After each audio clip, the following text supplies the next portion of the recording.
some of these long threads out of the way. So now we've got it all, the zipper all done. I'm going to undo it, and this is when we would fold the zipper tape up and fold it over.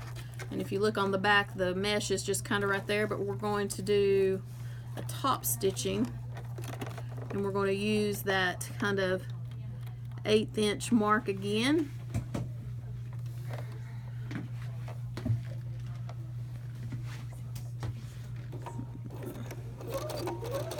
And that way it kind of catches the mesh.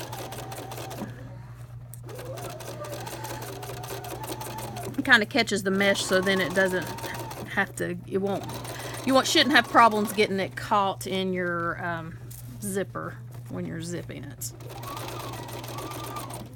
I just kind of am pulling it over as tight as I can pull it as I'm sewing, keeping the edge of the zipper part kind of on that scant of 1/8.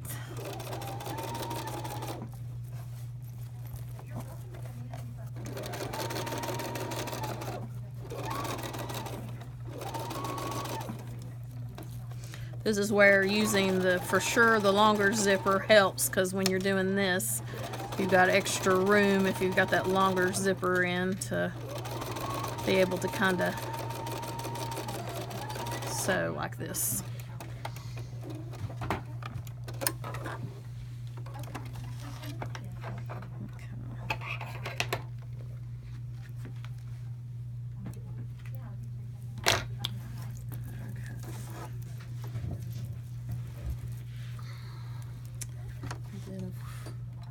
Of course, we're going to do it on the other side.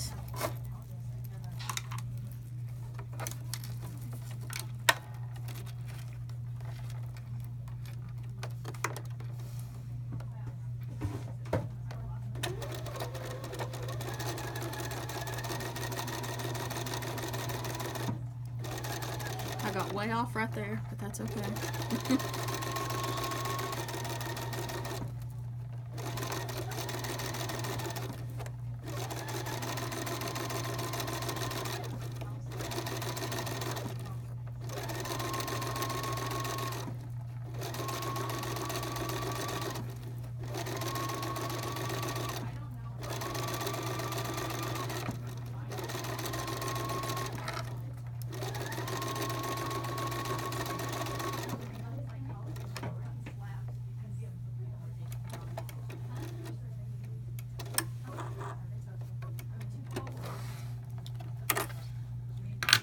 Okay, so now, well, I don't know, I need that foot still on.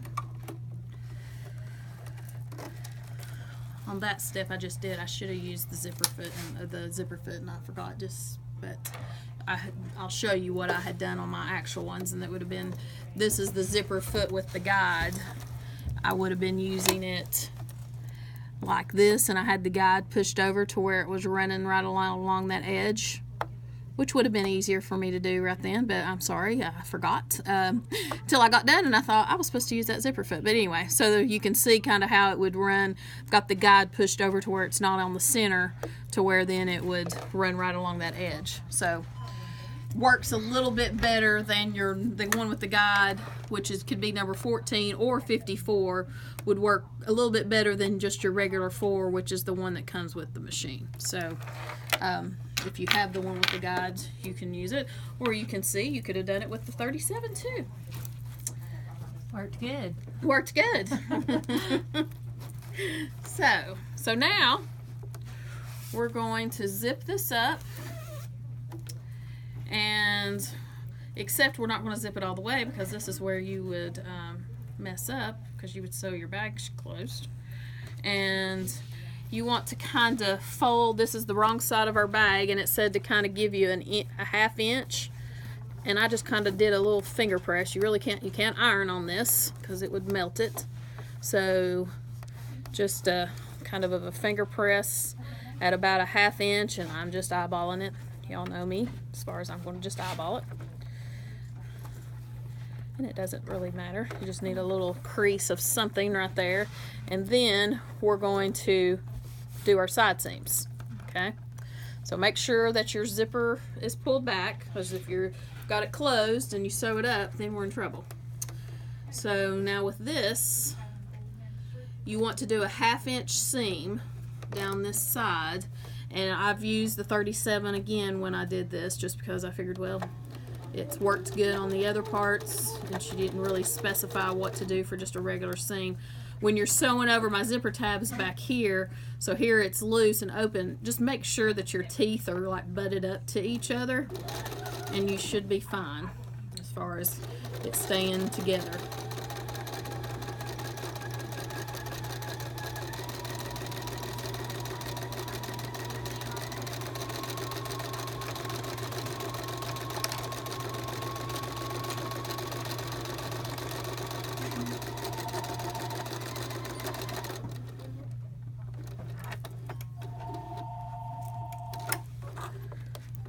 Okay, so there's one side sewn.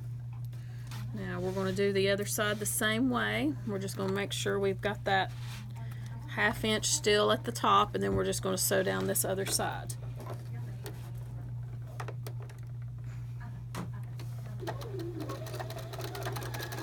You do want to back stitch on each side, of course,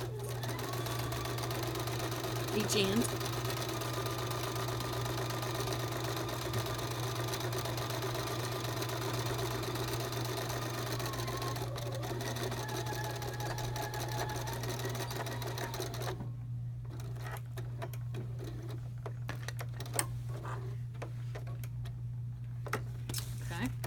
So now we have the bag sewn up on both ends. We've got our zipper tab pulled back to right here, and so that will be good. We can now cut these off.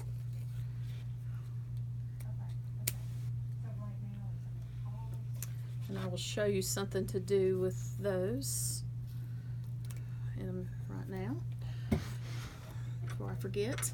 If you look on these other bags, this is their zipper pulls. You know, you can use anything, ribbons, strings, or whatever, but I learned this in another club at some point. If you take where we've used the longer zippers, and these might not be quite long enough, you take your extra part that you've cut off and you trim it right up against the teeth.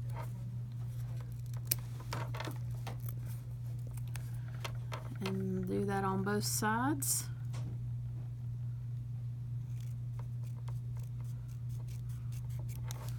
And that gives you just the little teeth part. And if you pull this apart, or you could have had it already unzipped, but this one was zipped, but you can pull them apart, and that's what you can stick through your zipper pull. You can just stick it through the pull of a zipper like this and tie it in a knot, and that's what will give you a little zipper pull, and it's just your leftover part of your teeth from your zipper. So if you're thinking you've got all of these little pieces, that's something you could use one for, which comes in makes pretty good little zipper pulls.